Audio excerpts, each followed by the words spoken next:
Good to see you. Good to see you. That was the assignment for yesterday, but today we're going through the Q&A. But that's what I asked you yesterday, to identify one rejection and disappointment or a closed door that you have been carrying. Instead of asking, why did this happen to me? Ask, what is God trying to reveal to me through this experience? Okay. So, for those of us who are new on this channel, my name is Jacinta. This is Build Beyond You.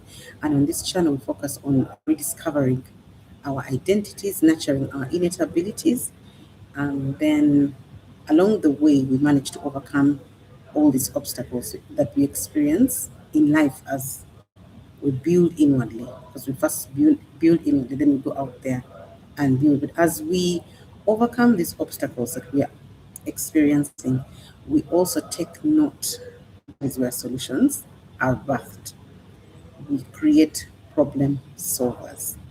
And that's why we focus so much on what are those challenges that you actually experience. Could they be revealing something in you? So instead of dodging the challenges, you actually allow yourself to go through them because they could be birthing something in you. In the event that you step into your true leadership authority, okay, then here we learn how to preserve, to guard, to steward what we have been entrusted with, the roles, the responsibilities, the assignment, yeah, and ensure continuity and pass it on, okay, to the next generation. So that your legacy doesn't just go down like that, or the vision that you received, or what it is that you want to leave behind. Legacy, basically. So if you are a leader, a visionary, a builder, um, a steward, this is the right environment and atmosphere for you, because you need an atmosphere that will enable you to overcome all those obstacles that lead to emotional instability. We want to see that there's identity alignment, from misalignment to alignment, from survival mode to alignment of identity, to building systems and structures around every area of your life, whether it's physical, mental, relational, social, etc. And then you live with emotional stability, okay, at every level, because there's always things that destabilize your emotions. Naturally, we are human beings, so some things can actually lead to burnout, or you can bottle up something, or you can experience lots of disappointments, or you can experience a lot of exhaustion, and you will need to replenish, and that's exactly what we do here. So you're very welcome. And today we're going to have the Q&A. We've been going through the Blind Man Blueprint series. We use him as a case study. We also use the woman, the widow with the oil, as a case study for our transformation process that I took you through in the journey series that we had here. So, hi Kezzy, hi Grace, good to see you guys. Hi Juliet, good to see you guys. Thank you for joining. So, without further ado, I will share the screen, and so that we can start our class. But good to see you all, guys. Good to see you so much. Thank you so much for coming. Sorry. Okay, where is it? It's here.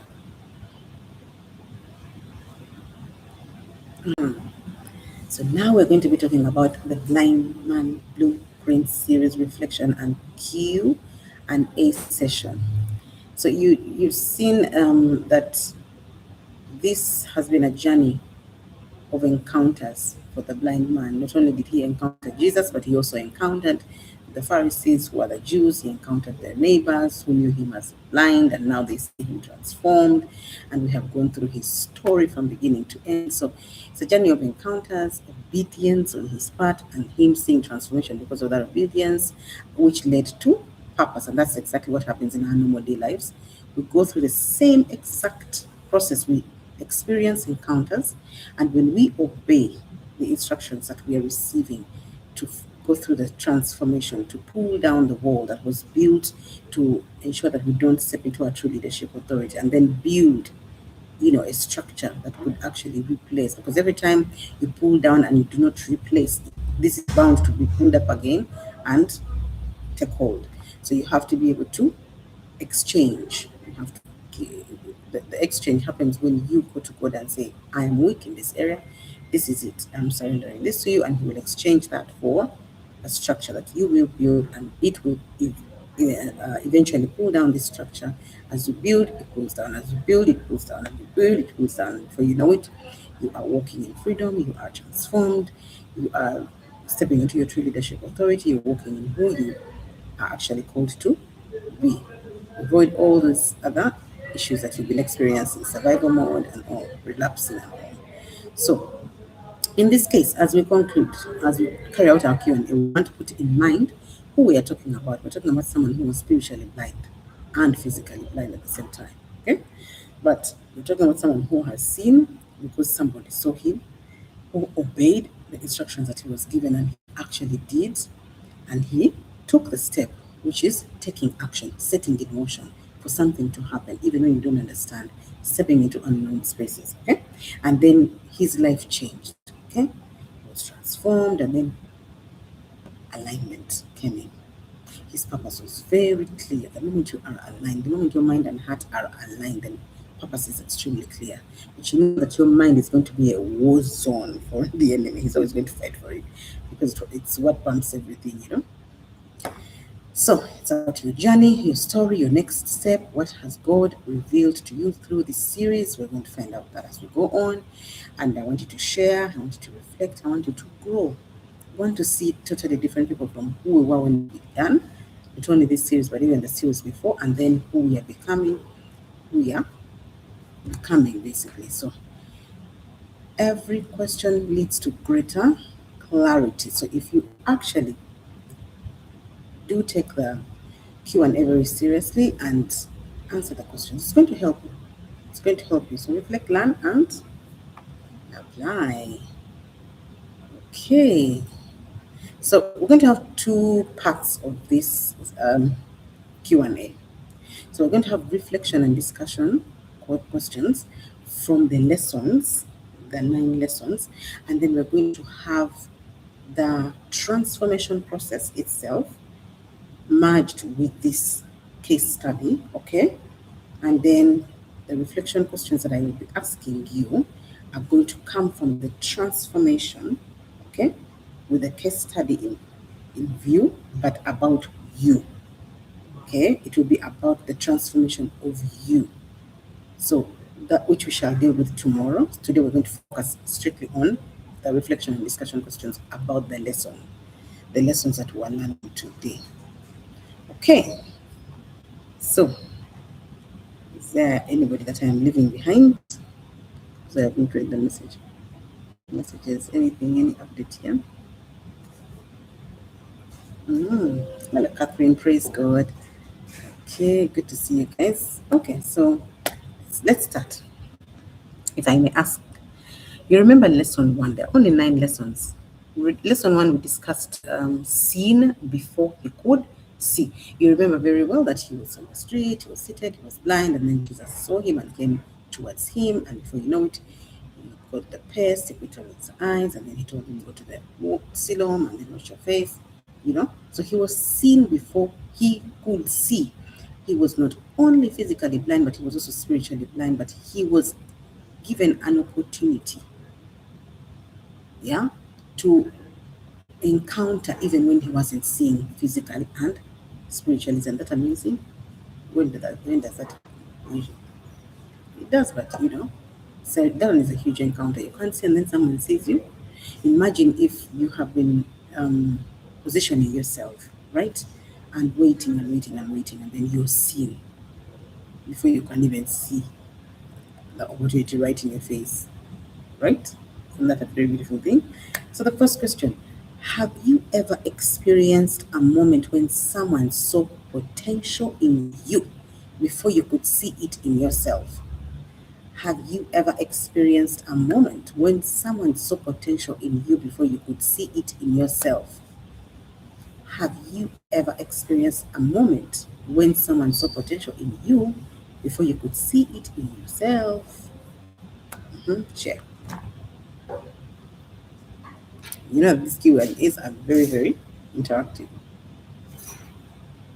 That was what was lesson 1. It was a scene before he could see. What are those moments that you have experienced? Just give one word or something. When just someone saw someone saw your potential even before you could see it in yourself. Casey, you should be the first one to write. because everybody here saw your potential before you could do it. Yeah. Good. Juliet, what did they see? Before you could see it yourself. You could just highlight. You don't have to be so detailed. You could just highlight. If you have ever experienced a moment when someone saw your potential before you could see it. The reason as to why I am asking you this question, you will look at the follow-up question, says, how did that encounter influence the direction of your life? Sometimes someone may see potential in you and actually calls it out, but you can choose to ignore and say, yeah, you know, take it for granted. And some may actually choose to, really? Okay. Then they pay attention to it, they start nurturing it, and before you know it, there's something that's coming out of it. The way we are building our human blueprints, creating our roadmaps, navigating our path. Do you see now the thing? So that's the reason as why I'm asking, because it could be an opportunity, and you're looking for opportunities out there when they actually embedded inside you. So have you ever experienced a moment when someone saw potential in you before you could see it in yourself? Not that you ignored it, not that you accepted it. That's not the question. The question is, have you ever experienced? Hmm. Yes, yes, yes. Okay. Okay. How did that encounter influence the direction of your life? How did it influence the direction of your life?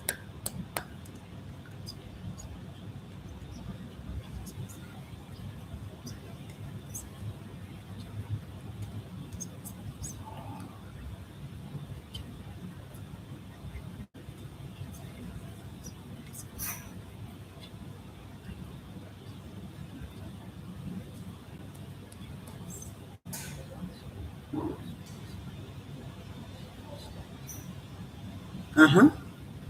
How did that encounter influence the direction of your life, guys? You're starting to pay attention to it and work towards that. Good. Yeah, that's a very good thing. That's a very good thing. You're starting to pay attention to it and work towards that.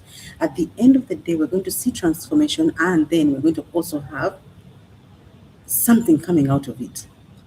Either somebody else is actually going to benefit from what you've seen and what you are working on, okay?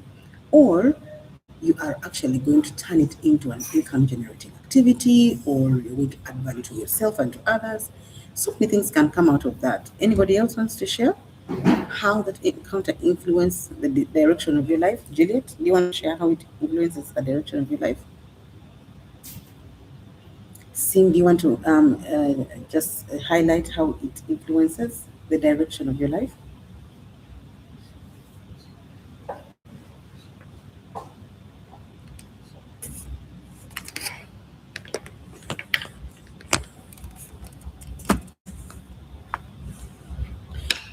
Or you see opportunities whenever I face challenges. That's nice.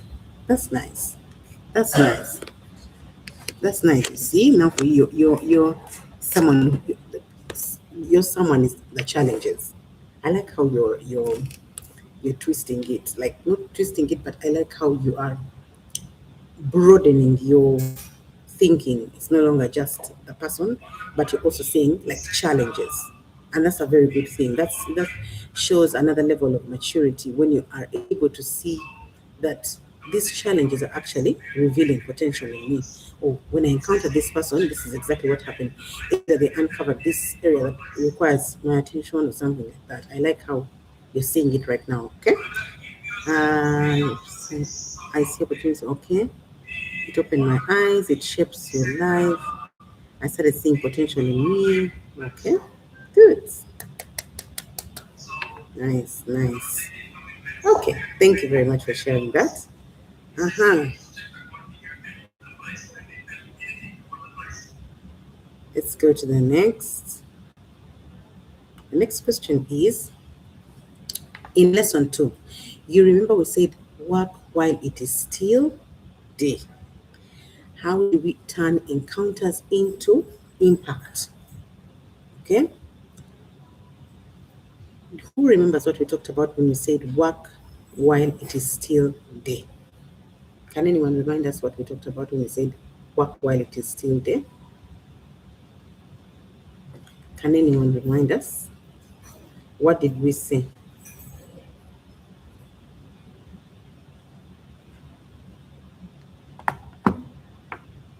What did we say? Anyone wants to share?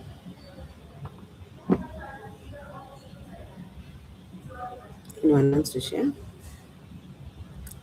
Exposure is not punishment. That's what you learn from work when it is still there. Uh-huh. Nice.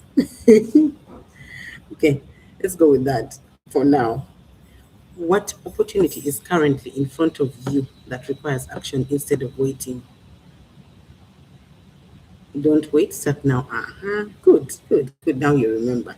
So, what is that opportunity that is currently in front of you that requires action instead of waiting?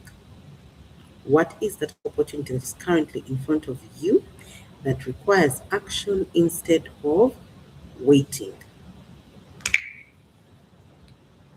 Sorry.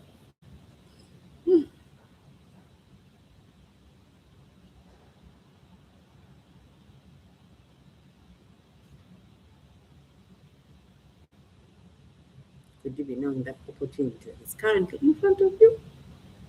I want you to think, think, think, think, think. Let me make reference to that class and then we'll see. Maybe I can give some highlights a bit that could trigger you to think about the opportunity that is currently in front of you that requires action instead of waiting. Who is Brenda? I've not seen Brenda today. Casey, did you check on her? We need to be each other's accountability partners. The opportunity of raising my voice high.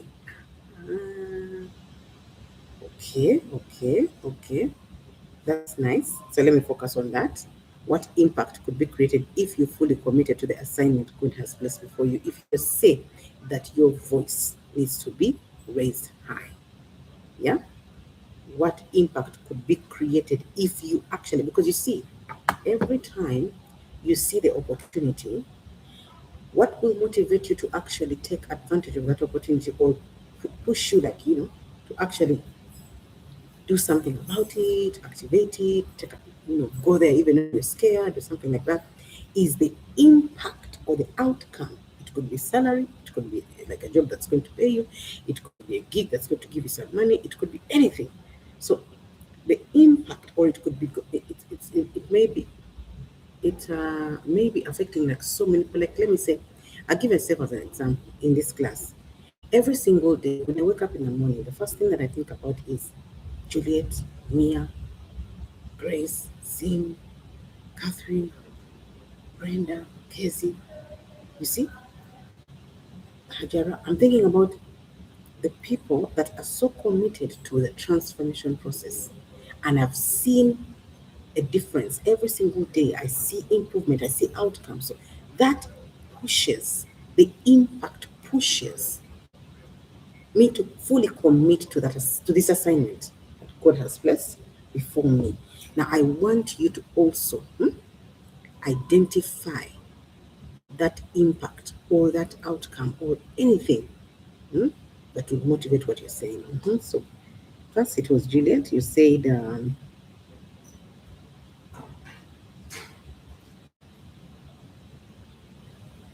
had the opportunity of raising your voice high, and Catherine said opening a business, but you're still scared when the Holy Spirit is telling you to move forward. Okay, now you need to deal with the fear, because what the fear is doing is it's hindering you, it's blocking you. And I think if you continue listening to the classes like you've been doing, that we have posted before, we've talked about this something to do with fear. You need to deal with it.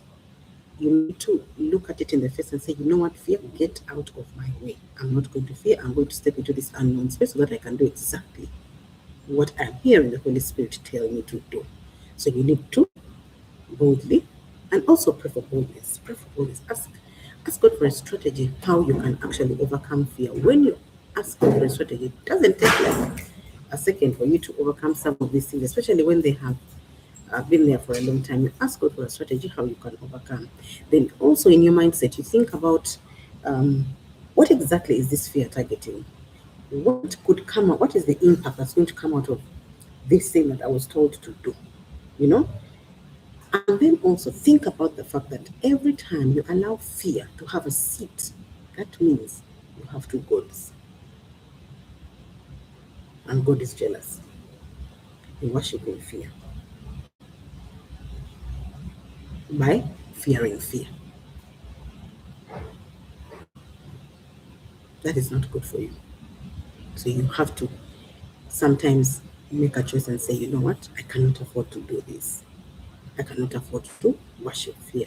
I need to be bold, even if I don't know how to. Let me just do it. Because I'm worshiping two gods. So if you have all those factors in play, something is going to push you. Do you get my point?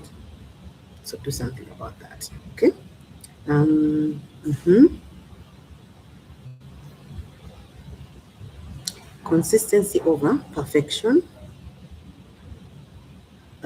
Mia, what are you talking about?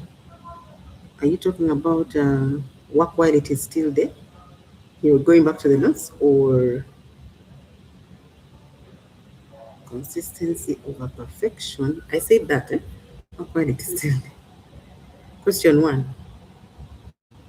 You're still on question one, eh? Okay, now we move to the question to your it's a bit confusing. Okay, so Sim, you're saying now you have the opportunity of speaking out and remaining with pain. Good. That's nice. That's nice. That is you overcoming a challenge that has been silencing you, and that's a very good thing. Now you need to think about what impact it could be created if you fully commit to speaking. Because every time you speak, you never know, you could create something, and that you create and you speak about it, it could impact you and impact whoever you're speaking to. Okay? Thank you for sharing that. Mm-hmm. The okay, you said personal development, especially growing in confidence. Okay, that's the opportunity that's currently in front of you. Personal development. Okay, instead of waiting, that's good. Personal development. Uh-huh. And then what impact could personal development, especially growing in confidence, create if you fully commit to it? What could it create, Casey? And I want you to broadly think about the answer. Okay? The opportunity of correcting others. Okay? Okay. What is correcting others? I'm trying to think of a right better way of putting that. Okay, so if you corrected others, question is, what impact could be created if you fully committed to correcting others? If you feel like that's a nudge or an action that God has given you. Before I had a business, then it got forward twice. So anytime I want to open another one, I have that thought of what if I lose everything again? That's what you've been debating with God. Now, instead of debating with God, I need you to ask him the same question I asked him. I think you've all had my story, same exact thing. I asked God, I build a business, it goes down. I build another one, it goes down. I build another one, it goes down. I can't take this anymore. It is draining me and it's just leading to continuous trauma. How can you help me? I asked that question. I remember I was in the desert, I was exhausted and I was tired because I could see the one that I was looking at currently at that particular time. I was seeing patterns and I was starting to get scared. So I said, I'm tired of this, cyclical. And then when I asked, now I want you to tell you the moment you ask that question, be ready for disruption. Because when I asked that question, the answer was in disruption. I said, but I just asked the question, now what is happening? I just got an awakening. Because you see, he was waiting for me to get to that point there where you are. When you feel so empty, you put in, you go down. You put in, then it says, now you're asking the right question. He disrupted everything, then he told me, now let me start giving you the answer. Then he started giving me the answer, and the answer was going back to the foundations. If the foundations be destroyed, what can the righteous do? That was where the problem was. And there's nothing I could do that could last if I had not gone back and followed his direction to correct exactly what Juliet is saying. Because by the time you ask, if there's somebody else who's been given that responsibility, they could probably be going on their way to do it or something like that.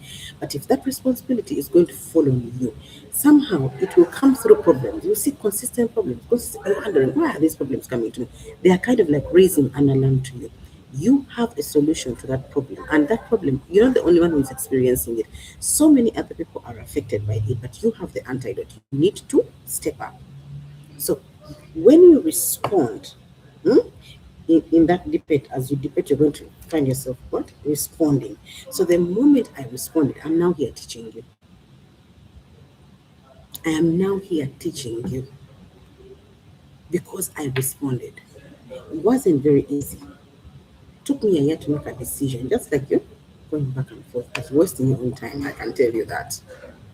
The earlier, the better. So when he said, leave everything, come out of the world, leave everything and come, and I teach you a totally different way of doing things and build a new foundation of everything. He said, ah, but you see, when I was hearing that in the beginning, it was excitement until warfare, but that's a story for another day. What I'm just trying to tell you is now you can, that's why I want you to share. When you share, I can also give you my experiences and like, which can you can draw from a bit and you can ask the right questions. The thing is you need to have precision in answers and questions. You need to ask very specific and you'll get very specific answers.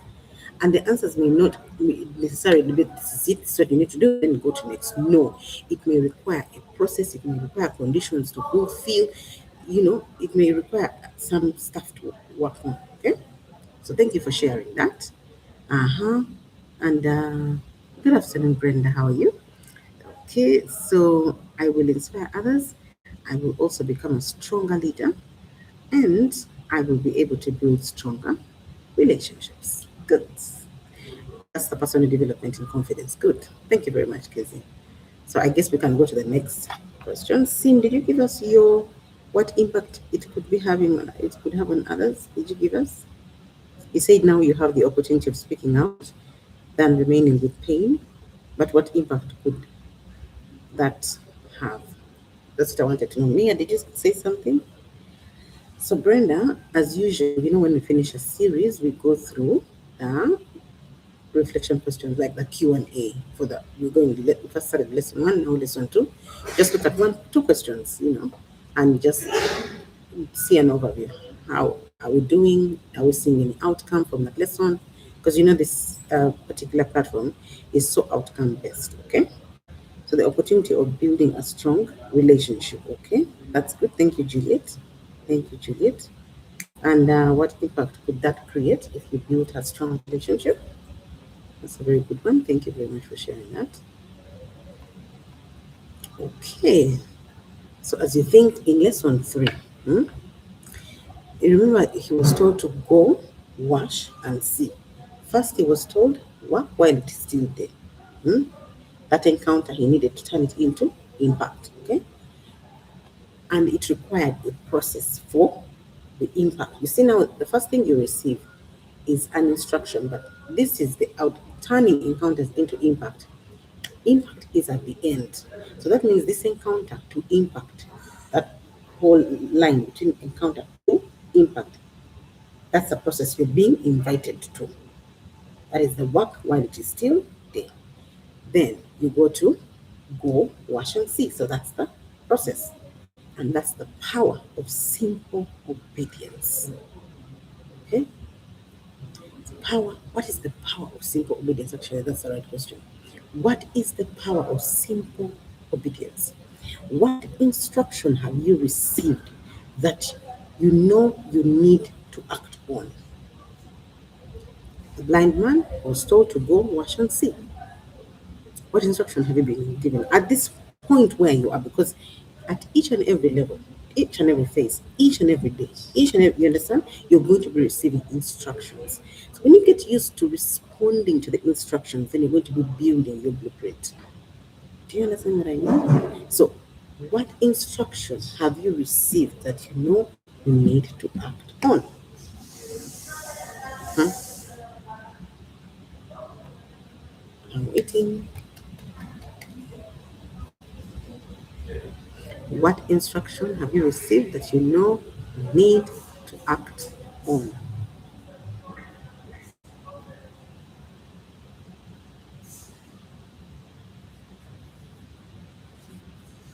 Mm-hmm.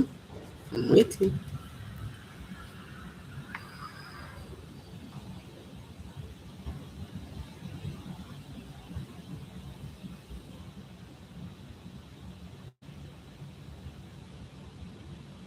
The blind man received the instruction and he acted on it. So for you, what instruction have you received? Hmm. Brenda, just act, not overthink things. Okay, the instruction is just act, don't overthink things. Okay, that's nice. Just act, don't overthink things. That's good. That's a nice one. See, working on my confidence, but I'll start on the 23rd.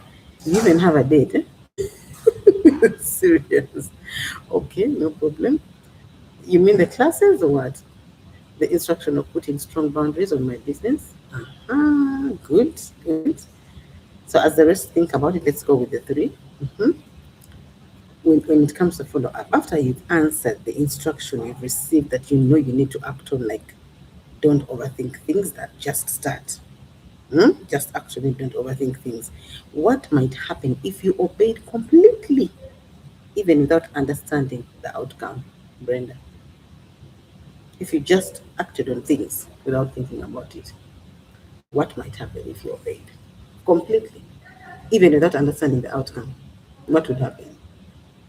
And if you've experienced it before, received an instruction, obeyed, and then you were like, wow, with the outcome, maybe you could make reference to that as well.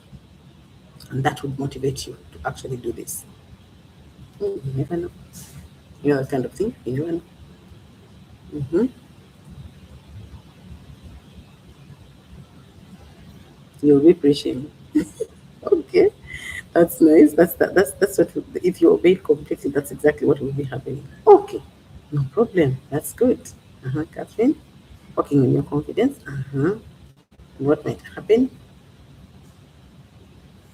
if you continue working on that confidence? Mia, taking myself uh, not as an option. Okay. Okay.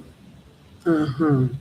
That is also very important because, like we always say here, build inwardly first before you go out to build. So, if you're talking about taking action on yourself, or taking yourself as important or something like that, I didn't understand your statement properly, but not as an option is like you need to pay attention to the vessel that's going to actually perform first. It's important for you to replenish so that you don't get into burnout and exhaustion. Okay. Uh-huh. Yeah, I also asked her what's happening on 23rd. I think she's beginning a class on confidence. Okay. Yes, Brenda, I will gain self esteem and be more of what people see in me. Yes. Yes. That is what might happen. If you stop thinking about it and act, you will gain self esteem. Now, let me also tell you, give you something, Brenda. Every time you overthink things, you want to be in control of the direction that you're taking. And remember, on this journey, you're not in control. Relinquish that control to the Holy Spirit. Let Him lead, guide you, and correct you, even when you make mistakes. Walk knowing that here I'm stepping, God is with me, because if He didn't want me to step here, He would have made me step here. That is what should be at the back of your mind. Do you understand what I mean? So you need to say in your heart that I am not in control. I relinquish control. Let me walk in the footsteps as I am being led so that I can be able to act on it. Now, that should be the first thing we should register. Relinquish control. And start asking the Lord, what are we doing today? Okay, what's the next step? Okay, now phase is next. The moment you start having that kind of question, answer, you will, of course, even at some point, you will receive this voices of deception, but then that is also allowed for you to train and understand and differentiate between this voice and the voice of truth. Okay, so get into the point of stop thinking, overthinking, and ask and listen, ask and listen. Before you know it, you'll have built something. I hope it makes sense. Uh-huh. Having accountability, that's the instruction you have received. Or is it what might happen? Hey, you'll have accountability, Juliet. Eh? Okay, yeah, you'll have accountability because you had already said something up there, right? Okay. Mm-hmm. Kezi, I will stop seeking constant approval from people. Exactly, you will stop people pleasing and seeking for validation from people. That is very good. You'll become more dependent on the Holy Spirit and seeking for validation from people. That's very good. Thank you. That's good. And before you know it, you'll come and tell us, guys, I had a very good session. I was preaching. Okay. Maybe I was saying taking myself serious, not as an option. Now, if you're going to take yourself serious as an instruction that you have received, okay, what might happen if you obeyed that completely? If you completely me and say that I am what? I am taking myself serious, not as an option. What could happen here if you did that? Uh-huh. Jude is saying, paying much attention to everything happening in my life. That's good. If you fully obey, you will be able to pay much attention to everything happening. In other words, I'll just help you a bit there and adjust it to you will be able to balance. You'll be able to balance all aspects of your life, your financial, your relational, your mental, your physical, and all. You'll be able to balance all areas of your life. That's a very good observation. Thank you for that. Uh-huh. And Kezi, I will be preaching. Second assignment on leading. Okay, okay, good. That's great. That's great. That's great. Thank you for that. I feel like it's time to move. Oh, you feel like it's time to move. Yeah. Grace, you feel like it's time to move. That's the instruction you've received. You know how you set it in motion? Every time you think about something like that, ask. If you feel like you need to move, don't ask, where do I need to go? Say, prepare me. I feel like I need to move. Prepare me for where you're taking me. When you say the right words, prepare me for where you're taking me. Now you're praying with intentionality. He'll start preparing you and then he'll show you slowly by slowly. Not where exactly, but what it is you're going to be doing where he's taking you. So ask to be prepared for where you're being taken. Asked to be given encounters, instructions, direction for where for that nudging that you received. Okay. Thank you very much, Grace. That's a very good one. Okay. Then Catherine is saying, I will stop compromising. I will start acting from this Sunday, leading with praise and worship. I will not let fear paralyze me again. Please make sure you send me a WhatsApp message with a photo of you like this singing. I want to see that evidence. Okay. The power of evidence. Okay. Uh, mhm. I will start taking leadership seriously without seeking approval. Good. That is good. That is good. The moment you take action, you realize that you will start taking leadership seriously and it will start having a very positive impact, not only you, but on the people that you are actually also called to. Okay?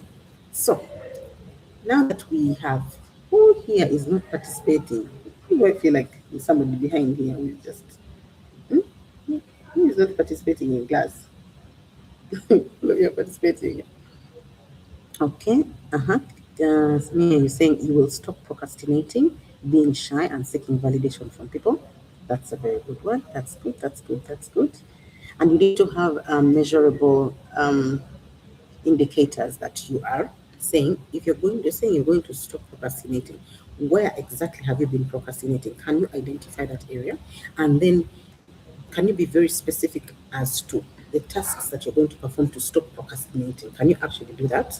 That would help you to be very practical and detailed about that particular point. But if you just leave it like there, there'll be no motivation. But if right now you think of even if just one or two areas, you write them down, and then write down the tasks that you're going to follow up with immediately, maybe as soon as you're done here, or in the evening or later, whatever time you choose. But be very practical and break it down. That is how we build the structures. Okay, and then Kate knows how to communicate well, so if she gains confidence, she's good to go. Exactly. So now at least you clearly see what fear is targeting. Fear is targeting your confidence. Fear knows that you are bold. Fear knows that there's some impact on your confidence. Because that confidence was not given to you for nothing. It was given to you because there's an impact that it could have on so many other people. And there are opportunities that you need, rooms you need to enter into. But as long as you are not confident, as long as your self-esteem is low, as long as you are silent because of fear, you're not going to partake of those opportunities, and they're waiting for you. They're waiting for you. So put it aside and say, you know what? This should be my motivation. There are opportunities that are waiting for me, but I need to prepare for them. Like she said, she wants to move. She needs to prepare for the move. You get? So be very practical about it, and I want you to write that down. Okay? Mm-hmm. I should be asking you where Hajara is, Casey. Where is Hajara? Hmm? Mia, you procrastinated. Mia, Casey is giving you feedback. You procrastinated after giving her that strategy. What happened? Explain yourself. I need confidence. I want to be a Proverbs 31 woman. That is nice. That is nice. That is nice. Okay, so let's go to the lesson 4. So when it came to lesson 4, this was what happened. The joy of seeing again. hmm, From pain to testimony. From pain to testimony. What struggle, disappointment, or pain has shaped your story the most? You have fear of being seen in public, is it? Yeah. Now we've discussed about fear. Yeah. You're going to identify what is it targeting, what do I need to do, very practical about it. We have laid out Catherine's practical steps that she's going to take, and we are going to follow up with her on Monday. Catherine, you want evidence by Monday, please. No jokes. You want evidence because we've already decided when you're going to start this day. Okay, you want evidence. And Mia, follow suit. Write down what it's targeting and what you need to do. Okay. So, lesson 4: the joy of seeing again. Okay. Yeah, we need evidence. She needs to send us a short clip of her seeing it. We need to see. Okay, the joy of seeing again, from pain to testimony. What struggle, disappointment, or pain has shaped your story the most? Uh, on this one, I didn't understand much. On the joy of seeing again, the joy of seeing again, imagine the pain of sitting on the street, not being able to see. You feel like you have potential inside there. You feel like other people are moving on, for you just seated there every single day because you're blind. Or now that is what applies to him. Now imagine another person who is spiritually blind. Things are going on. You don't understand what's going on. You can't comprehend what happened. Maybe you used to be this and things are just not going the way they were. What happened to you? What exactly happened? Where did you go wrong? You're just spiritually blind. Then light just comes in that area of darkness. All of a sudden, light just comes in that area of darkness, and you're able to see. And you're like, oh my God, I lost all this time. Okay, fine. This is what I need to do. Okay, fine. Then you move through that transformation process, and then you can confidently say, like Catherine is going to tell us on Monday, guys, I had my first day. See, the video is here. I was she's going to put a link here. I'm just giving you an example. Okay, so that's what that's what this is all about. You remember the shift with your sister? This is what this is all about. From pain to testimony. Okay, What is that struggle? What is that disappointment? What is that pain that has shaped your story the most? You've been practicing from yesterday, you're good to go. That's great. Thank you very much. So now let's move to lesson 4, the joy of seeing again, from pain to testimony. What is that struggle, that disappointment, that pain that has shaped your story the most?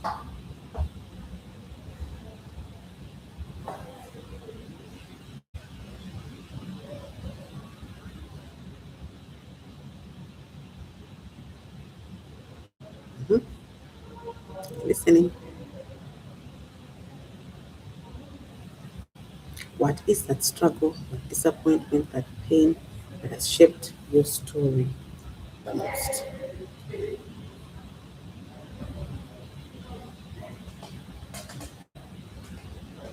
Or, as you think about that, how could that same experience become a testimony that helps someone else?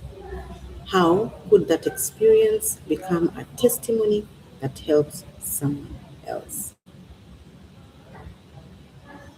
Okay, accountability and discipline. That's the struggle, discipline, and the pain that has shaped you.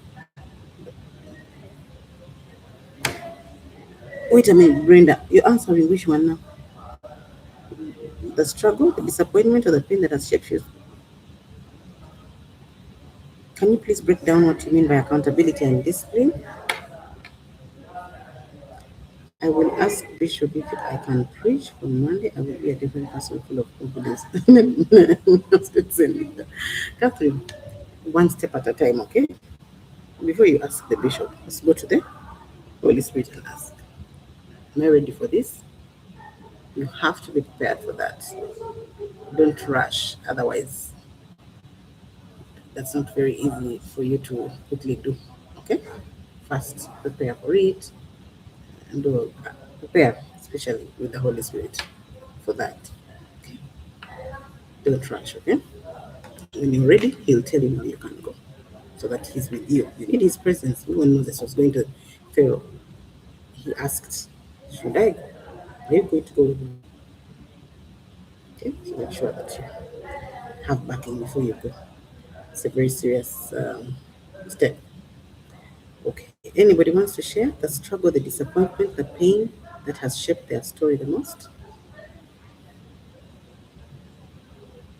Or we don't have any testimonies yet? Do we not have any testimonies yet? Only small ones, small ones like shifting, like Grace. You should be the one to tell us the what exactly motivated you to go on TikTok and start talking.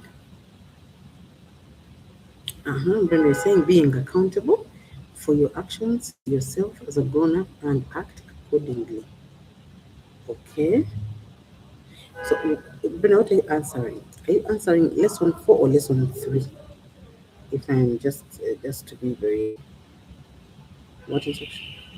Are you answering this question? Or you answering what might happen if you obeyed completely, even without understanding the outcome? Hmm?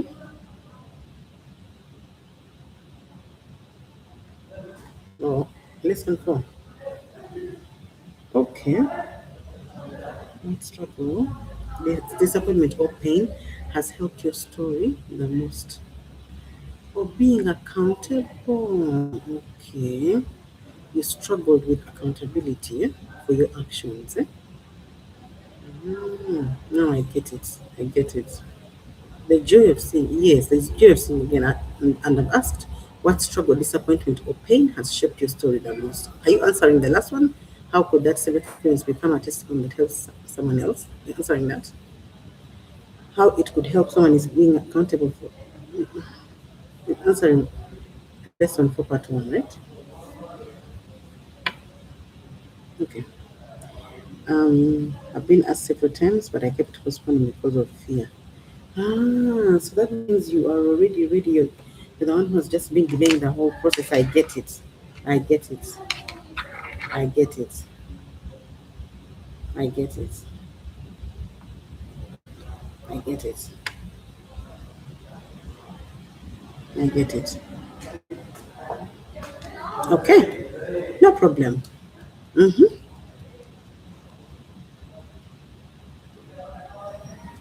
Anybody else? I think this one is a bit hard. You seem to really have answers here. Okay, I'll move to the next and give you some time. So, lesson 5, what did we talk about? We said guard what has been restored. So, we are talking about the things like confidence, we're talking about things like self esteem, you're talking about things like now you have a business, you're talking about things like now you're going to go and sing, now if everything that is restored, whether it be a virtue, whether it is any small thing that has been restored,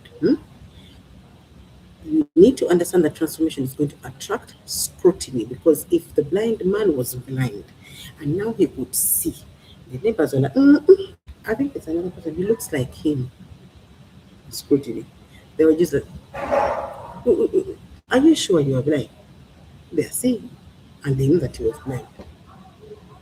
So you need to know that it's going to, whatever I'm doing, it's going to attract scrutiny, and you have to guard what has been restored. What has God restored in your life? It now requires greater protection and stewardship on your heart. What has God restored in your life that now requires greater protection and stewardship? Mhm. Anything small. Mhm. Pain of being a single mother has made me accountable and responsible. Yes, I realize that every action has consequences, so I'm learning and relearning. That is a very good one. Thank you for sharing that. Thank you for sharing that. Thank you for sharing that, Casey. Thank you for sharing that. Uh-huh. I can't even add to that. Catherine, the disappointments that shaped me the most were the doors that didn't open when I wanted them to. At the time, I felt discouraged, but now I see that God was protecting me. Beautiful. Thank you for sharing that. Thank you for sharing that. At least now we can see like this happened because of this. And God was protecting you from that, and He was actually preparing you for a bigger door. That's nice. Thank you. Uh-huh. It's like before you were comfortable with being used, and all of a sudden you realize how did I not see it? Mm, you're comfortable. Okay, comfortable with being used, and all of a sudden you realize, how did I not see it? Because you are blind. Because you are blind. You couldn't see that they were actually using you. But now you see, things are different. You can't dwell in the past. The new creations now fix eyes for to see how better can we become. Okay, even better than we were before. Growing up as an only child and away from my father shaped me into a strong person. Good. Oh, you're still on 4. I'm sorry. I think I rushed. I am sorry. Forgive me. I did not give you time to think.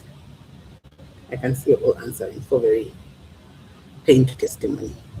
I've forgotten that it takes someone some time to think about it and they type. Okay, I'm sorry about that. Uh-huh.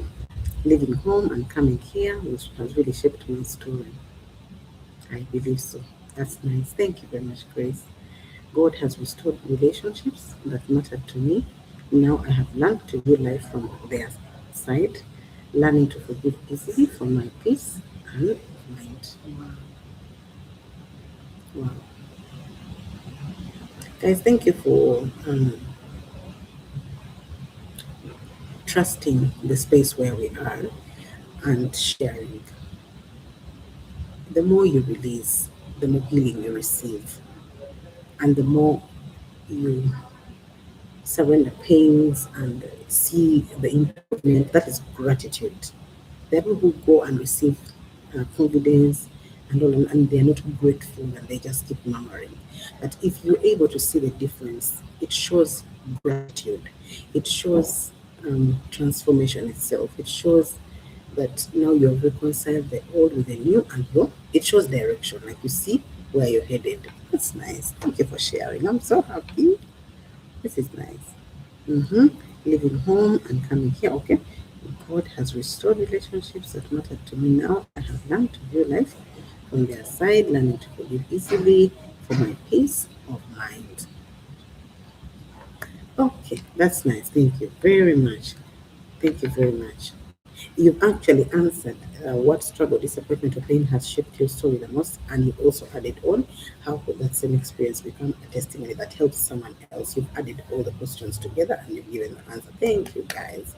This is a very beautiful transformation that's happening with you here. Okay, so let's go to lesson 5. Guard what has been restored. When transformation attracts scrutiny, okay?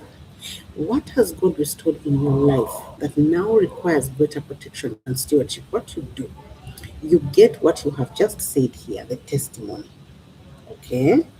However small it may be, because you're grateful for it, okay? And you bring it to this lesson 5, okay?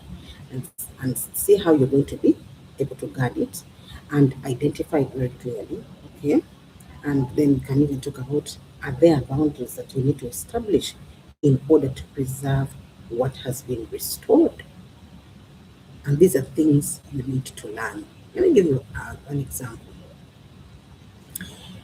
I was talking about the mind as a place where the enemy likes attacking the most sometimes, because it's what creates, it's what makes you think, enables you to make decisions and choices and everything. Yeah. So imagine you have left your old identity, yeah, in your mind, okay, and you're now a new person. You've been working, you've been transforming, you've been doing this, you've been doing that, but you keep hearing voices, or you keep having this doubt, or you keep having deceptive lies that telling you this, giving you instructions, like exalting themselves above the knowledge of God, like trying to raise their ugly heads to seek attention from you, even when, dude, I've left. What's up? You understand? So you're going to have to also battle with some of these things that want to pull you back when you want to move forward.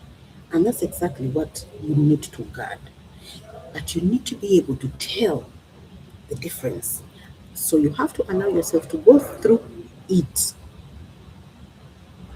You see, you've been in survival mode, you've gone through the pains, now you've entered this new dimension, and now you're going through. Even this one has its own challenges. Like, the restored you is going to receive scrutiny, is going to receive criticism, is going to receive resistance. You need to be able to see the resistance, to see the criticism, to see the scrutiny, and then ask, how do I deal with this? Because now you have matured, you're at a different level. And even when you move from there, you're going to go to another season. The same exact thing is going to happen. Whatever you embrace is going to be subjected to scrutiny and criticism and resistance. And by the way, if it's not subjected to resistance, then you know that something is wrong with it. It has to experience resistance if it's authentic and if it's from God. Okay? And as soon as you experience that resistance, then you know that then it's actually having an impact, doing exactly what it is meant to do. So I need to get what you just said and answer these two questions in chronological order, which will help you as we go on. Mhm.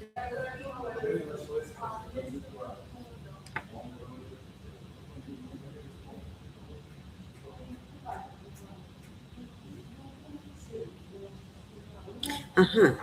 John says, who is saying, God has helped me to renew my hope when, when family friends rejected me because I was nothing. But now I thank God. God has helped me to renew my hope when family friends rejected me because I was nothing. But now I thank God. Oh, it's nice. That's nice. So now you are grateful. Now you're happier. That's nice. That's nice. You found yourself. That's nice. So how do you guard that? Because you can be tripped back. You can be tripped back into that trauma that you experienced before. God has opened all my closed doors and opportunities. Okay, please. That's nice. God has restored my faith and my prayer life. Looking back where I have come from, all I see is God God's hand upon my life. Okay, that's good. That's good. That's good. God restored my peace. Okay, that's good. So now you need to also learn how to guard the peace. Okay, you need to learn how to guard the peace. How do you do that? You need to be able to see exactly what I've just given you. You need to be able to see a temptation when it's coming, a pattern when it wants to show up. You need to be able to see it, and you need to be able to pray against anything that is trying to gain access where it's not allowed access. Okay, that's how you protect your peace, and that's what I'm saying here.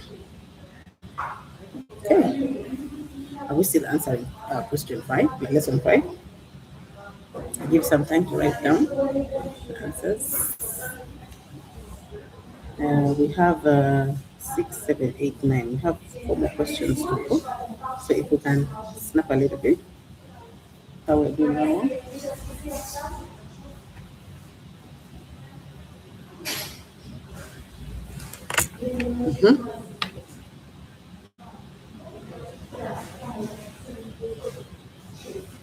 Guard what has been restored. When transformation attracts scrutiny.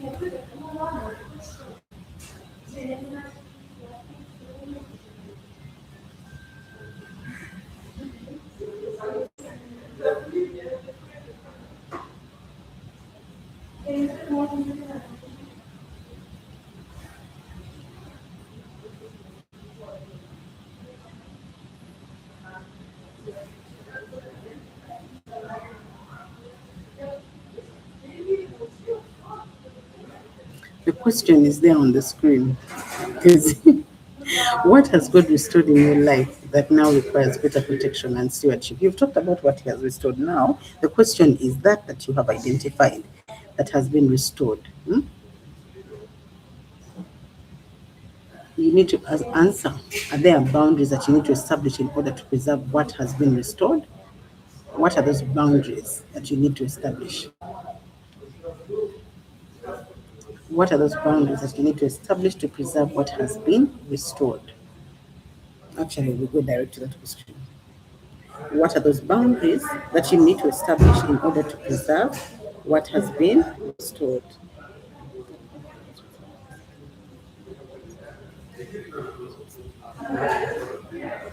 What are those boundaries that you need to establish in order to preserve what has been restored?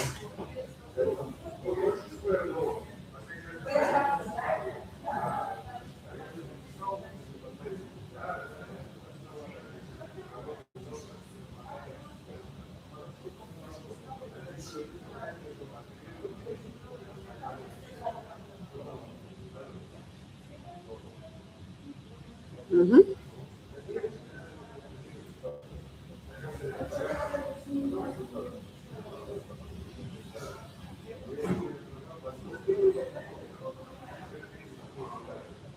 Respect. Thank you. Who else wants to share boundaries? Boundaries to protect what you've restored and understanding. Okay, great. Thank you. Anybody has boundaries that they need to put in place? My purpose and destiny, protecting it by staying focused. That's very important, Sim. Thank you for that. Peace of mind. That's good. Catherine, how do you, what boundaries can you put in place to protect your peace of mind? That's very crucial. What are those boundaries you need to put in place to protect your peace of mind? Creating no boundaries, yes, Juliet, it's okay. Then discipline, yes. When you put discipline in place, then you will know we don't cross this line. There's a limitation to this, okay? And that's a very good thing. Okay, So now that you understand that it's important for you to identify your innate ability, to nurture it, to overcome obstacles. Are you seeing how you're going through that whole that segment that I keep saying? Hmm? And now you see you have identified. So you're starting to identify virtues. You're starting to identify virtues. Starting to identify those innate abilities. You'll be nurturing them now. Hmm? You are going ahead and you're learning how to preserve and guard by saying, by putting boundaries in place. Discipline. You see, that is what is happening. So I want you to see that there is transformation that is actually happening, and that's a very good thing. I'm very proud of you guys. I'm very proud of you. That's a very good thing. There's transformation that is happening. Thank you so much. Okay, thank you for the loves. Okay, so let's go to 6, the power of evidence. In lesson 6, we're looking at how transformation spoke for itself. You could see the man was blind and now he could see. He didn't even need anything to do. He just needed to look at you like this. And I want you, the blind man. Yeah. What have I seen? The evidence was right in everybody's face. So, what happens when transformation speaks for itself? What evidence of transformation can others clearly see in your life today? What evidence of transformation can others clearly see in your life today? Boundaries and replacing old habits with new habits. Okay, that's for the other boundary parts. Okay. My communication changed. I make decisions faster and I keep boundaries and respect those boundaries. Good. Good. That's a nice one. Thank you very much. Now let's go to the power of evidence. Okay. What evidence of transformation? What evidence of transformation can others clearly see in your life today? What evidence of transformation can others clearly see in your life today? What evidence of transformation can others clearly see in your life today? I think, Casey, we can start with yours. This one that you've just visited. Your communication changed, you make decisions faster, and you keep boundaries and you respect those boundaries. So that's already very clear evidence of transformation that we can also see here, by the way, especially the fact that now we know that you're the resourceful one. But if someone observed your life closely, what would they conclude has changed? Here, I'm sure all of you have something to say. Brenda, where are you? If someone observed your life closely, what would they conclude has changed? Mhm. You're acting more and boldly. Yeah, you already answered that. I was thinking about you. I am acting more and boldly speak my mind.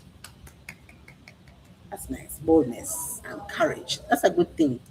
That gets you into rooms you would never have imagined to enter into. Okay? I'm very kind, loving, and understanding. I like that you know yourself that way. That's nice. That's nice. That's nice. Anybody else wants to share?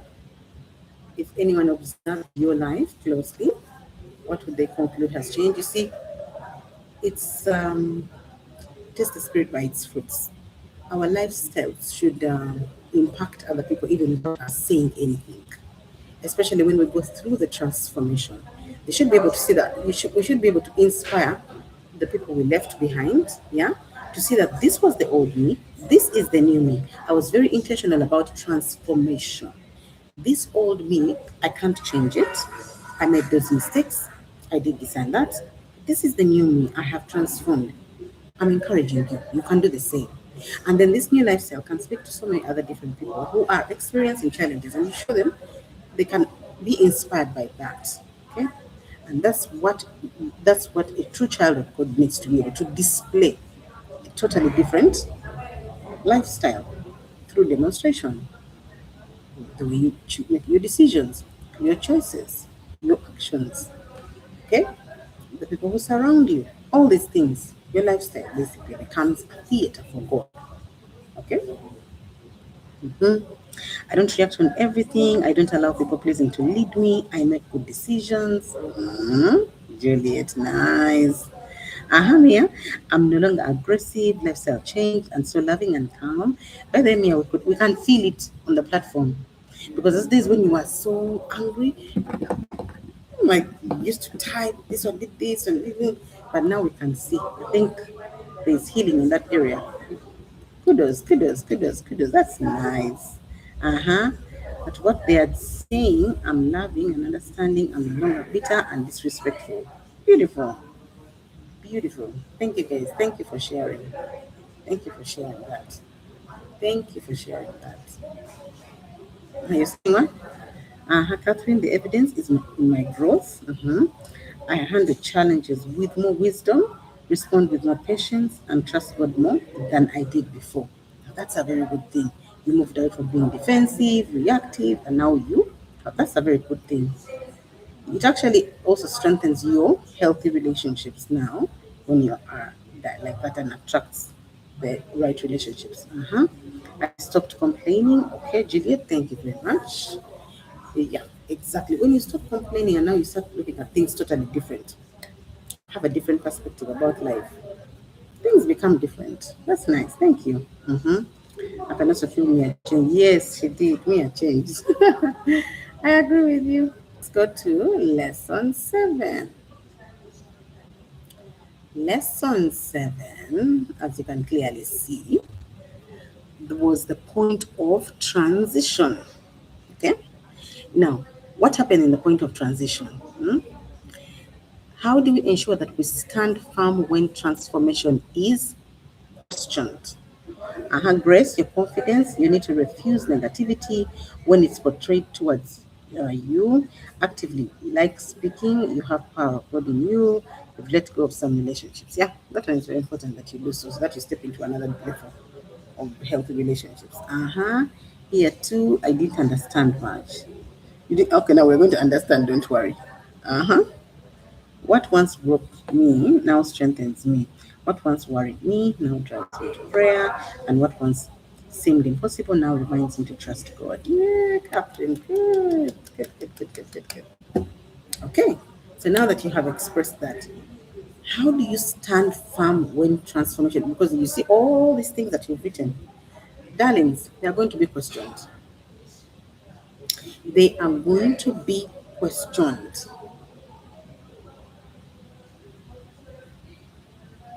As especially during the transition phase. But what is that criticism, that doubt, or intimidation that you have faced while pursuing growth or purpose, while evolving? Because now you can pick, while you're becoming confident, while you're trying to lead in fellowship, while you're having hope, even though you don't know what is happening, when you're experiencing those challenges. What are those criticisms or intimidations that you faced while pursuing those opportunities? That is growth and purpose. When you're in the process, what are those criticisms that you received? When you're trying to be positive, what are those criticisms you received? When you're trying to evolve, when you're transitioning from old to new, they're no longer seeing the old you. What are those criticisms? What are those intimidations, doubts? When you're trying to motivate somebody else by demonstrating the changes that are happening in your life, like the blind man who was seeing, when someone sees that you've moved from this level to the other level in your career, what are those criticisms that you're receiving? When you're taking action instead of just keeping quiet or having faith and no works, and now you're serious, you're stepping into unknown spaces, that is the action bit, that's transition also. What are those criticisms or doubts or intimidations that you have faced while pursuing evolution, transitioning from old to new, like that? I think I have not experienced this yet, but I'm preparing for it, okay? Thanks for being honest. It's nice to prepare for it so that when it comes, you will be reminded that I was expecting you. So you respond accordingly. Anybody who has the same experience as Kathy but has not experienced this yet or has experience and can share? Anybody else? Anybody else?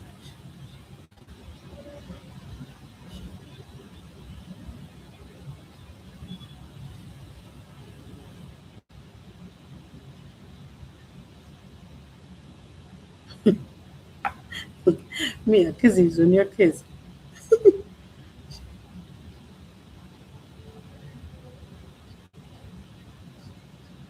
Okay, as you think about the criticisms, the doubts, the intimidations that you have faced while pursuing growth or purpose, how can you remain committed to your assignment even when others question your journey?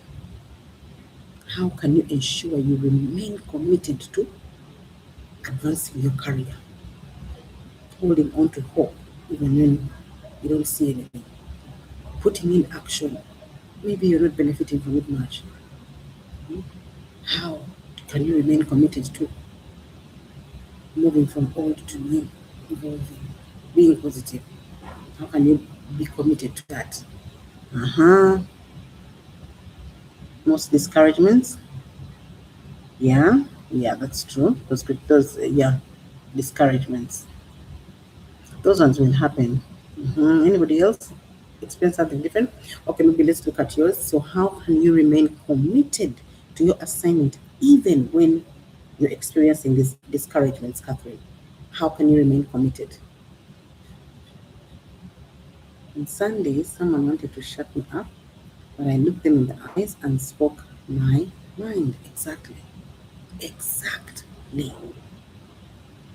Exactly. That is it. The moment you get to know who you are, your identity, what God has placed in you, do not allow anybody to silence you. Do not allow anybody or anything to get you back into survival mode where you have been, to get you back into trauma bonding where you have been, to get you back into generational bondage where you have been, to get you back into slavery where you have been.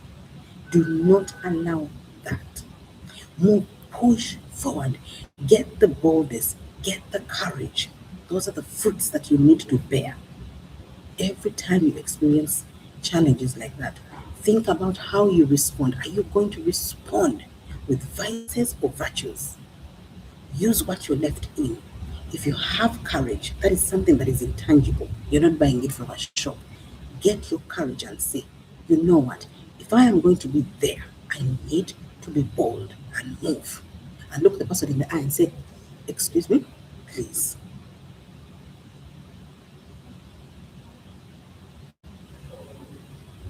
Because every time you look back, okay, and you pay attention to what you don't need to be paying attention to, you are allowing what you left behind to drag you backward. Because what you left behind is not going to see you go ahead.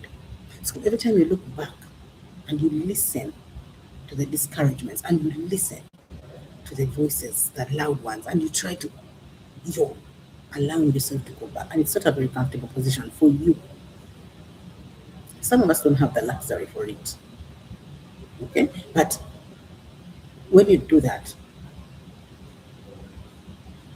or when you try to drag along somebody who is not putting in an effort to do anything, like if I'm sitting here in class and I don't get response from you,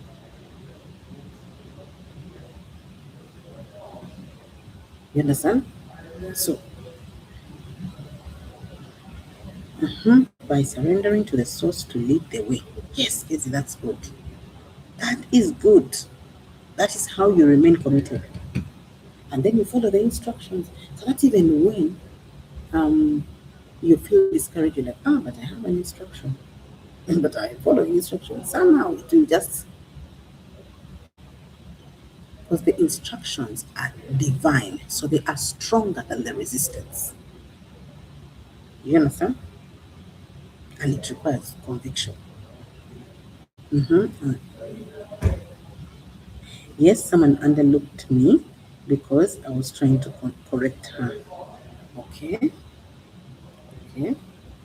Keep practicing, keep practicing. That's not a very easy ministry. The ministry of correction is not very easy. Who will reject you, will abuse you, will, but you have to um, become a thick skin, and you become a thick skin by actually doing it. Even when they abuse you, you continue.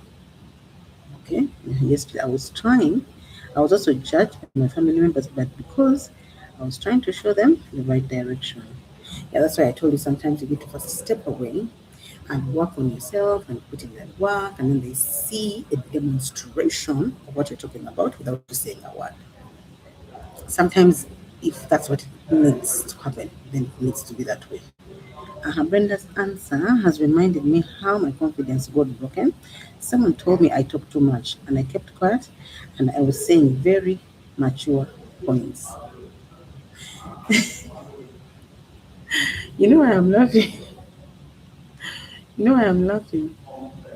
I've been told the same statement, and I realized that the person who was telling me that statement was actually irritated by the fact that I was right about what I was saying, but because she did not want to hear what I was saying, she was like, "You talk too much." So like it's like deflecting, like to make your gift feel like then before you know it, you shut your mouth. It's to shut you up. It's a very, very tactical way of doing. You see how you say I've matured in this. That's also a very, very another level of shutting you up by attacking your gift. Problem with you, you're too sensitive. Problem with you, you talk too much. Not that they attacking your virtues. You know, when you mature, you start understanding some of these things. Like, you are targeting my virtues.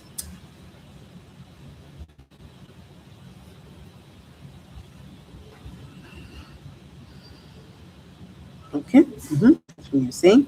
You remain committed by knowing who has called you and what he has put on you. No one can stop you because God has a purpose of every gift. If of every gift that he has given. Exactly. That is how you remain. That's good. That's good. Thank you. Thank you. By knowing who I am called. Okay, that's good. That voice has really refused to go and instead to make me feel offended whenever I see them, but I prayed about it and I let the person go. Okay, at least you let them go. The voice is entirely in your control. You have to think about them and to release them. Otherwise, they'll consume you. Okay? Okay, so let's go to lesson 8. Guys, I'm very happy that you're very participatory. I really do appreciate that. We're about to finish. Well, last is lesson 9 and then we're done. Okay? I know I have stretched you a lot in this, especially this series. We've been taking much more time, but lesser lessons. But it's for the good of us when we are stretched. Every time you are stretched, you stretch it. It pushes. It you get output much faster, and then you be slow. Okay. Okay. So when you go to lesson 8, conviction beyond criticism. What is that? Positioning yourself as part of God's solution. Question: what conviction has God placed in your heart that others may not fully understand? For example, you know in your heart that I am a resourceful person. Everywhere I go, I find myself contributing in that area, and I need to continue nurturing that ability in me and showing it off so that it can get me opportunities here and there. So what do I need to do? Then you start planning a very practical way of doing it. But there are some places you're going to step into. Like let's say you're going to serve here, you're going to do this, you're going to do that, and you receive criticism. Question is, how do you position yourself, hmm, even in times when you're experiencing the criticism? Okay, how do you position yourself? That one you've already gone through. But do you actually know that thing that you know, this is what God has placed in my heart that others may not fully understand? Of course, they will not even understand it at all. Most of the times, they will not understand at all what you are doing, especially when you're in the process of building. And the thing is, when you're building with people. So you're going to go to your places of work, probably you have like 5 colleagues there, and you're trying to build in front of them. They're going to be like, "What are you doing?" No, it's going to throw a word. This is going to throw a word. This is going to attack you. Fighting, resisting like the Jews. You remember they were fighting that 9 man. So Nehemiah, what did he experience when he was building the wall? So you're going to experience this too much resistance. But even as you experience the resistance, you push through. That is how you break that wall down. Bam! And you're not the one who breaks it. God does it for you because He's the one who has given you the instruction, right? So if He's the one who has given you the instruction, He's going to back up, going to back you up. But if you go alone, you're going to have to experience the consequences. But when He gives you an instruction, that means He's going to send a host of angels with you. So when that resistance comes, you know, for you, you're going to be doing what you're told to do, and you're going to be move away. This is God's instruction. Move. This is good. This is why this has to be done. But for you, the vessel, you're doing. Then other part, if you understand that, you will push beyond criticism. As long as you have backing. Mhm. My eldest brother, who is doing well in life, he didn't want us home. Then my uncle's wife said we should build our own home. Mainly, we had no money to build that home. We left. We felt discouraged. Yeah. Sorry about that. That one you don't have control over. That one you honestly don't have control over. That one you don't have control over. Mm. That one you have to seek for God's direction and ask Him, what do I do? It requires divine intervention. Okay? Can't even add to that. This reflection lesson has made me see where I am like. I have really transformed. Hey, that's nice. That's nice. Uh-huh. Anybody else? Brenda, where are you? Grace, Sim. Sim, you've gone quiet. What's happening? Hmm? What would happen? What would change if you stopped seeking approval and started fully walking in that conviction? Stop seeking approval, you start fully walking in that conviction. This is what God has called me to do. I am walking in it. I am going to do it, whether there is resistance, whether there is here and there. I'm going to walk in what I have been called to do. Mhm. I asked God for wisdom and guidance a year later. God blessed me with a paying. Now I'm about to buy my own house in town where everyone will be welcomed in. They are really confused how God did it. You need to sing for your congratulations. Nice. Oh, that's so nice. A paying job, yeah. That's nice. That's nice. Congratulations, my dear. Congratulations. You also need to seek God on who comes into your house. That's also very crucial. Lest he doesn't remain his sanctuary. You need to seek for that as well.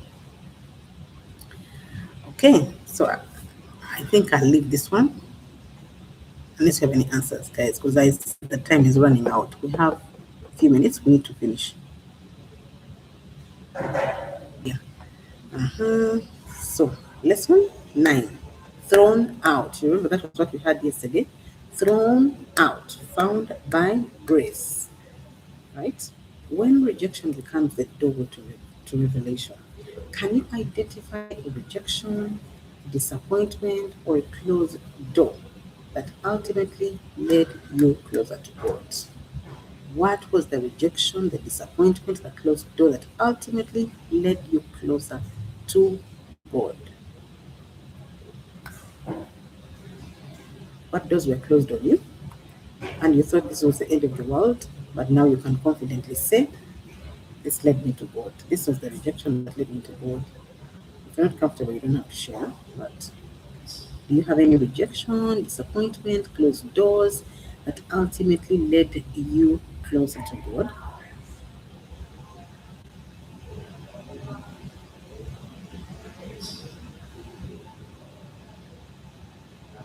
And can you see how that rejection redirected you towards something greater? Can you see how that rejection ultimately that redirected you towards something greater?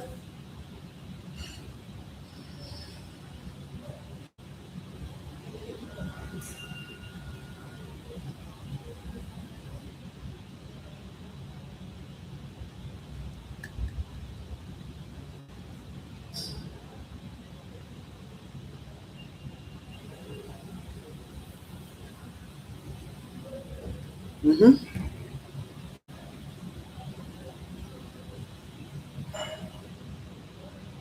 Anyone wants to share? I was struggling, and he made a way. He proved his faithfulness several times, and I made a decision to serve him intentionally. That's nice. That's nice. That's nice. That's nice. That's being very grateful. And then I can tell you one thing. What you've just said, there are three financial principles to you partaking of wealth. Being generous is one of them, and that's exactly what you've talked about. So when you say that you were struggling and God made a way that proved his faithfulness several times, and you made a decision to serve him intentionally. So you see, you are grateful for what he did for you, and you've not stopped at just being grateful and sitting with what you received, but you've gone ahead and become generous as to serve intentionally. So that action of serving intentionally is one of the financial principles of the kingdom of heaven, being generous in what you have been blessed with. You will, that act will open doors that you will never have imagined opening up. So don't be discouraged. Don't even allow criticism to kick you out of that area. Continue putting in that effort, and you will see God do beautiful things for you. Okay? Thank you for that. Thank you very much for that. My family members rejected me, and it drowned me to God. Oh, that's nice. So it worked to his advantage. That's nice. Yes, being the only child who grew up without the father, my brother's scandal led me closer to God. That's nice. Thank you. Thank you guys for sharing. Thank you. Beautiful. Beautiful. Beautiful. Being misunderstood. There are things that I have refused to accept. Like someone says, God has told me this about you, especially when it's negative, but also I'm not really explaining myself. You even avoid diviners in your vicinity because they are very good at seeing negative things in others. God has told me this about you. And then before you know it, you're following that thing. What has God said? Because you know God doesn't correct like that. He chastises differently. He not say you did this, you did no. He doesn't do that. He doesn't say those things that I've seen this thing in you. Hmm. I've seen this thing in you. That is not God. That's not how He works. And if you don't know how to tell the difference, diviners are the ones who operate in that line like that. They're the ones who will tell you, I've seen this thing in you. Now the problem is when you believe. We've all fallen probably for that kind of thing. And we've taken a totally different direction. You understand? You get away from the tree where it was feeding you. God does not criticize you like that. If He's correcting you, He will actually show you what to do. Then He'll tell you, I was correcting that. And by the way, those are the steps that I've been giving you. I've been telling you, you follow the instructions. Then at the end of the day, He'll tell you, I was dealing with this challenge you've been experiencing with anger. But a diviner will come and tell you, I say, you're too angry. Eh? Criticism, negative toxicity. So they are telling you something that is true, but it's not the truth. That is not how God delivers His message. No, He corrects you well. He comes and tells you, Kizzy, like you say, I come and I tell you, so what you do, instead of reacting, you respond. Then I show you the steps of how to respond, like that. Now, I've given you the procedure. And then when you apply it, you come back and say, you know what? I applied the procedure, and guess what? I stopped reacting. Then you even start taking other things. That is what they call a demonstration. And that's what Jesus showed us. He was patterning for us. This is what you need to do. Don't you see? You know, you. No. It is a wrong way of correcting. Say, I think you need to do this. You show how it needs to be done. You act it out. If you need to, demonstrate. Okay? And that is what they call fruit. Now, that's the difference between a person who bears fruit and a person who doesn't have fruit. You know, when I told you, gum, gum, gum, someone who does that He's very good at. You're too sensitive. They just pick on you, pick on you, pick on you, pick on you. But someone who bears fruit will show you how. May not even talk about that weakness, but they've seen it and then they are showing you how. You come up and say, you didn't tell me that. And say, I saw it, but then I gave you the how to, because I knew you would come back to me when you received the good news that you overcome this challenge. Now, that is a right mentor. That is a healthy relationship. That is an iron that sharpens iron. But this one will not only just point fingers at you and tell you, the problem with you is they will even go ahead and gossip and slander your name. Now, if you can beware of that kind of those two different people, then you will know well to separate yourself from unhealthy, toxic relationships. Okay? They don't bear fruit. As simple as that. Mhm. Um, Being the only child who grew up without the father, my brothers can't believe it. Okay, madam, being under I read that one. God has told me that not every blessing requires rushing and not every delay is a denial. Yes, that's a conviction many may not understand, but it has changed my life. Mm, Not every blessing requires rushing, and not every delay is a denial. That's a conviction many may not understand, but it has changed my life. Nice. That's nice. That's nice. You have to be patient, wait, and let him unfold the strategies step by step. Let him lead you. That's nice. Thank you very much for sharing that, Catherine. See, you're ready for the preaching. Indeed, they were right. You just okay. I think you just need to be able to ask God and how your style, how He wants you to disseminate the information or the preaching. Ask Him. Go back to Him. Okay, go back to Him and ask. hmm It started when you started talking about it. Yeah, really. Okay, okay, okay. Meaning you received the revelation. That's a very nice one. That's a very nice one. God corrects in love. Yes, that's true.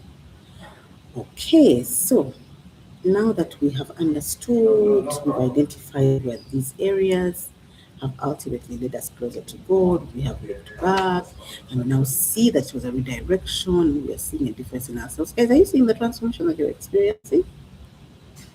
Because now I'm closing.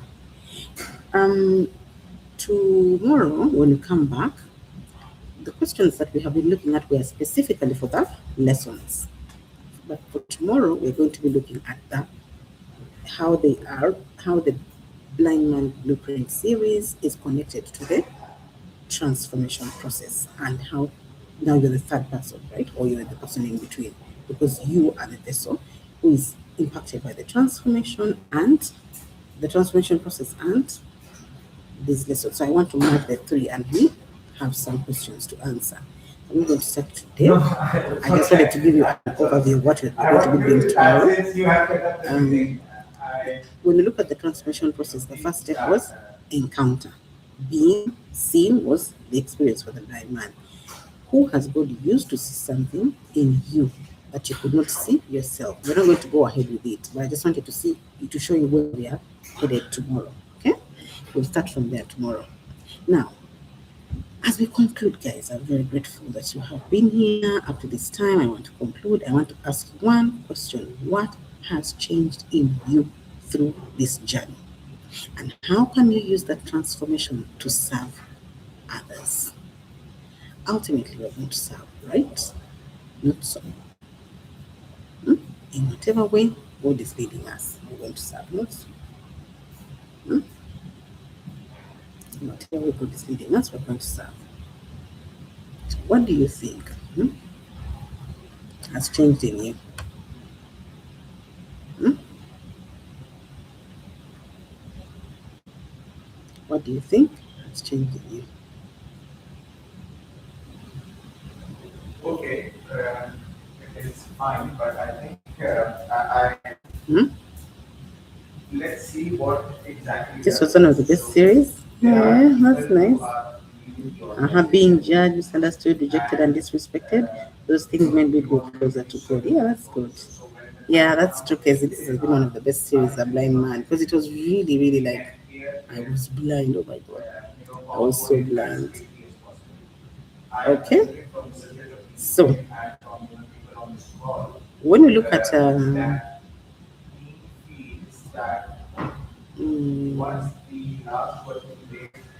uh-huh. You see, I want to conclude, but I want you to think about that question. Think about it. Okay. Let me just give you like an overview before I close off completely. Yeah? You know, the Blind Man Blueprint series has taken us on a journey from blindness to alignment. That's why you feel like it's one of the best series. You've seen yourself coming from being blind to being able to see. Like there's alignment in your journey from struggling to purpose, from testimony to transformation. You're seeing, okay? And through each and every lesson, we have been able to see that transformation is not just one single event, but a process. It required the encounters, it required you to be obedient, it required you to go through a refinement process and to what is it that you've been told, what is it that you've seen, that conviction, and then the faith, because that's the currency that you need to have. You need to just have faith to do or to act. Just like the blind man. And many of us begin the journey that we are on by carrying challenges that we may not fully understand. Yet, through the process, we discover that what appeared to be limitations were just pathway through which purpose was being revealed. Okay? I don't know if it makes sense now. I'm happy that you can see you can see clearly. That's what this series has given us. And you see that transformation requires participation. Because if you participate, your vision will be restored. And when your vision is restored, definitely there's going to be scrutiny. But scrutiny just wakes you up and shows you that means what I'm doing is making sense. And it's evidence that speaks louder than those arguments. So your conviction should remain stronger than the criticism that you're going to experience all throughout your life. Every step that you evolve, you're going to experience criticism. And at every stage of your journey, hmm, I want you to know that. Let me continue. Like Grace, you were asking for, you need to move. But you need to prepare for that movement. And wherever you're going is going to be greater than where you are. So that means you need to prepare for it. Your mindset has to completely be renewed and change towards where you're heading. So those experiences, those challenges, those victories, those testimonies, they're not just for your personal growth. They're going to be for the benefit of others. That nudging that you have, you want to move, it's not for you, it's for who are you going to impact ahead of you. Whatever it is that God is transforming in you is going to serve as a source of hope, a source of wisdom, guidance for those who are walking in a similar path. I told you, God will show you your spiritual tribe. You're not called to everybody, but as long as you walk this path, you get to know who you are. You also get to know who you're called to. You won't just go to everybody.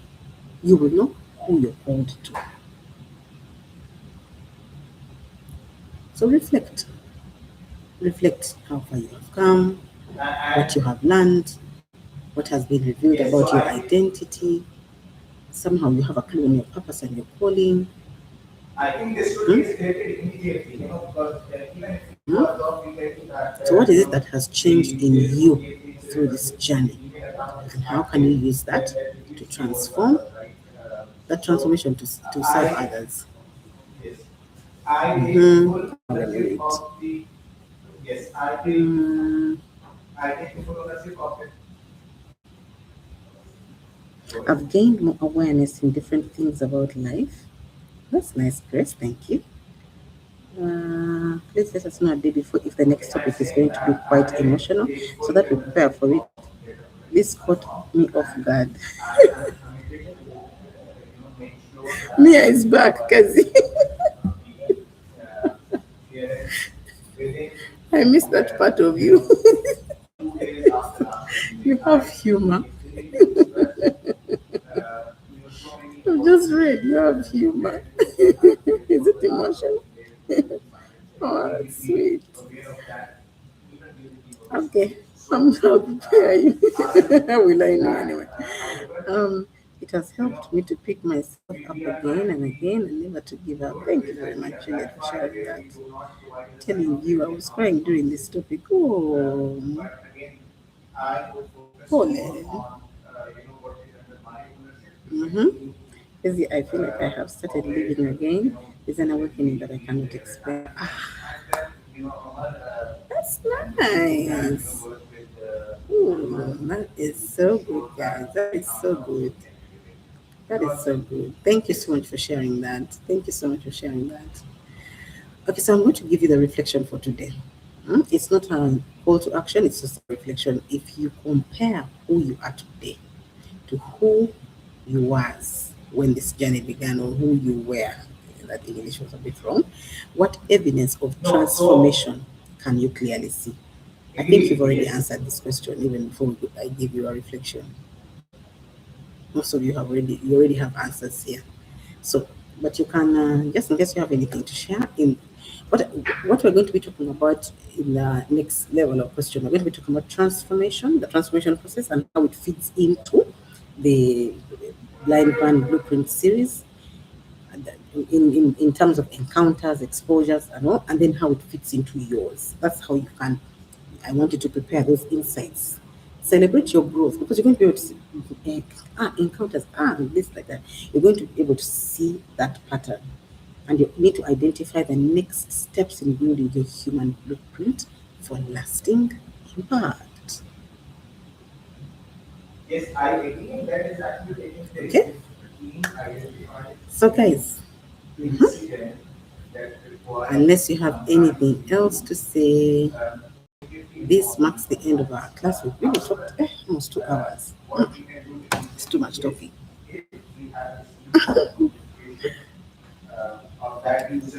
So I need to say goodbye, and I thank you so much. Thank you so much, guys, for attending, for being patient all throughout. And I'll see you tomorrow, same time. Okay? I'll see you tomorrow, same time. See you tomorrow, same time. Oh, I need to say thank you to Juliet, Brenda, and Grace. It's not very easy to have to do this work that I am doing, and sometimes I really need support. Okay, I don't want to lie that it's just easy and all. Sometimes you do need support to be able to build what we are building. What we are doing is this transformation process. So many of you won't be able to pay for it, and that's what God told me.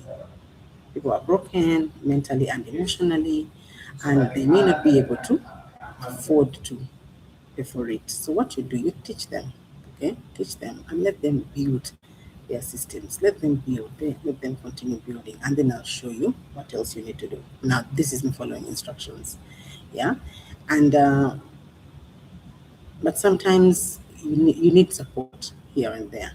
So just in case you do have any way of supporting this ministry, any way of supporting the work that I do, and getting more people, especially getting more people who are broken mentally and emotionally, and getting them on board um, to also get out of that brokenness.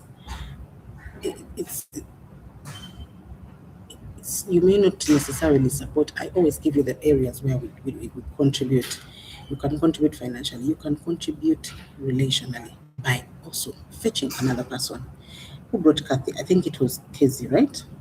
Hmm? Now you see Kathy. On Sunday, she's going to sing. You see? She's going to go back into singing. Had you not held her hand, would she be singing? So you have to, don't just benefit and sit.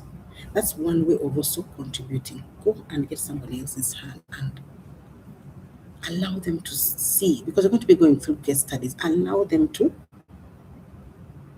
but be very specific, not just everybody. Get people who are going through something similar to what you have been experiencing, and let them come and be helped, and not to be left broken. You may know somebody that I may not know, but we are happy to help Catherine. We're happy to help each other. So hold somebody else's hand, just like you have received help. Okay? You can also support financially if you can. Okay? You can, if you're like, what do they call it? If you're encouraged to. Okay? Because it requires me putting in time to go here, do this, do that. You understand? And then you can also, after to relationally, financially, then mentally. Mentally, of course, it's helping some other person who's going through the same exact problem, holding their hand and bringing them to class. Okay? And what else? Any other way? Think about it. Think about it. That is how you also, what can I call it? You see how Casey came and started contributing? And then we found out that she's resourceful, and now she's nurturing her abilities. You, everywhere you go, anywhere you have an opportunity to do something from within you, allow yourself to do it, so that you can, God can see your generosity in that, and then He will also add to you. That's one of the principles of, finances, of financial, the financial whatever. Well, generosity. Be generous. Get somebody else. Physically go here and there, visit other people, talk to them, encourage other people. You see an ability in someone, tell them, come and I take you to the other class. Because it's something you need to learn. Be generous. Don't keep things to yourself. Okay? Yes, being partakers. So, thank you very much, Grace. Thank you very much, Brenda. Thank you very much, Juliet. They supported me financially, and I really do appreciate that. God bless you richly, and may He add to where you got that from. I thank you. I had to publicly uh, say thank you to you. I could not keep that to myself. So thank you very much. May God bless you. Okay, so unless anyone has anything to say, guys, I'll see you tomorrow, same time. Please keep time. Okay? Please keep time. I'll see you tomorrow. Bye bye.